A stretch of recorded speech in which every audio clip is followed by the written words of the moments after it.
വയനാട്ടേക്ക് ഒന്ന് പോകണം. വയനാട് റെഡ് അലർട്ടാണ്. വലിയ മഴ അവിടെ ഉണ്ട്. സുർജിത്ത് അയ്യപ്പത്ത് വിവരങ്ങളുമായി ചേർന്നു. സുർജിത്ത്, വയനാടും മഴയും ഒക്കെ ചേർത്ത് ആ വാർത്ത കേൾക്കുമ്പോൾ ഒരു പേടി ഉള്ളിൽ തട്ടും. അത് ആ ദുരന്തത്തിന് ശേഷമുള്ള പ്രശ്നമാണ്. എന്താണ് അവിടുത്തെ മഴ അവസ്ഥ?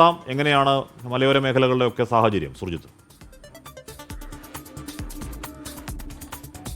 അഷ്മി, സ്മിത, ശക്തമായ രീതിയിലുള്ളൊരു മഴയില്ല എന്ന് വേണം പറയാൻ. ഇന്നലെ രാത്രി മുതൽ തന്നെ റെഡ് അലേർട്ടിന്റെ പശ്ചാത്തലത്തിൽ പോലും ആ ഒരു തരത്തിലുള്ള മഴയില്ല എന്ന് തന്നെയാണ്. ഇന്ന് രാവിലെ ചിലയിടങ്ങളിൽ, അതായത് ലക്കിടി അടക്കമുള്ള പ്രദേശങ്ങളിൽ ശക്തമായ രീതിയിലുള്ള മഴ പെയ്യുന്നുണ്ട്. പക്ഷേ കൽപ്പറ്റ ഉൾപ്പെടെയുള്ള പ്രദേശങ്ങളിൽ അങ്ങനെ മഴ കാര്യമായ രീതിയിൽ ഇല്ല എന്നുള്ളതാണ്. നേരത്തെ, അതായത് ഏതാനും ദിവസങ്ങൾക്ക് മുമ്പ് ഒരു വലിയ റെഡ് അലേർട്ട് പശ്ചാത്തലം വയനാടുണ്ടായിരുന്നു. ആ ഘട്ടത്തിലുണ്ടായിരുന്ന മഴ പോലും ഇപ്പോഴില്ല എന്നുള്ളത് ആശ്വാസകരമായ കാര്യമാണ്. ഡാമുകളുടെ നിര എല്ലാം തന്നെ സ്റ്റേബിളായി തന്നെ നിലനിൽക്കുകയാണ്. കാരണം വെള്ളം അമിതമായി ഉയരുന്ന ഒരു പശ്ചാത്തലമില്ല. പ്രത്യേകിച്ച് ബാണാസുര അണക്കെട്ടാണ് ഏറ്റവും പ്രധാനപ്പെട്ട അണക്കെട്ട്. അവിടെ എല്ലാം തന്നെ നിലഭദ്രമാണ്. അതോടൊപ്പം തന്നെ ചൂരൽമല പുഴയിൽ അല്പം നീരൊഴുക്ക് കൂടിയിട്ടുണ്ട് എന്നൊഴിച്ചാൽ അങ്ങനെ ആശങ്കപ്പെടാനുള്ള സാഹചര്യമില്ല. പ്രത്യേകിച്ച് ഇപ്പോൾ ഈ പുഴയുടെ പുനരുദ്ധാരണം ഉൾപ്പെടെയുള്ള കാര്യങ്ങൾ നടന്നിട്ടുണ്ട്. അതുകൊണ്ട് തന്നെ വെള്ളം ഒഴിഞ്ഞു പോകാനുള്ള രീതിയിൽ, ആ ഒരു രീതിയിലേക്ക് കാര്യങ്ങൾ മാറിയിട്ടുണ്ട്.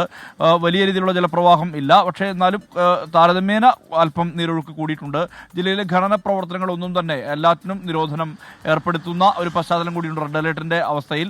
അതോടൊപ്പം മറ്റ് വിദ്യാഭ്യാസ സ്ഥാപനങ്ങൾ, അതായത് മത വിദ്യാഭ്യാസ സ്ഥാപനങ്ങൾ ഇന്ന് പ്രധാനമായും പ്രവർത്തിക്കേണ്ടിയിരുന്നു. ഞായറാഴ്ചയാണ് ഉൾപ്പെടെയുള്ള കാര്യങ്ങളുണ്ട്.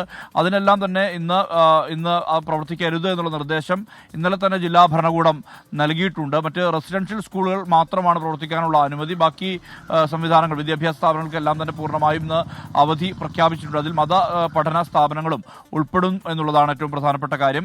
തൊണ്ടർനാട്, അതോടൊപ്പം തന്നെ തവിഞ്ഞാൽ അടക്കമുള്ള പ്രദേശങ്ങളിൽ മഴയുണ്ട്. ഇടവിട്ടാണ് മഴ പെയ്യുന്നത്, പക്ഷേ ശക്തമല്ല. റെഡ് അലേർട്ട് പശ്ചാത്തലമാണെങ്കിൽ പോലും ആശങ്ക ഉണ്ടാക്കുന്ന വിധത്തിലുള്ള ഒരു മഴ ഇപ്പോൾ നിലവിൽ വയനാട്ടിലില്ല. ഹാഷ്മി, സുർജിത്ത് അയ്യപ്പത്താണ് ആ വാർത്തയുടെ വിവരങ്ങൾ നൽകിയത്.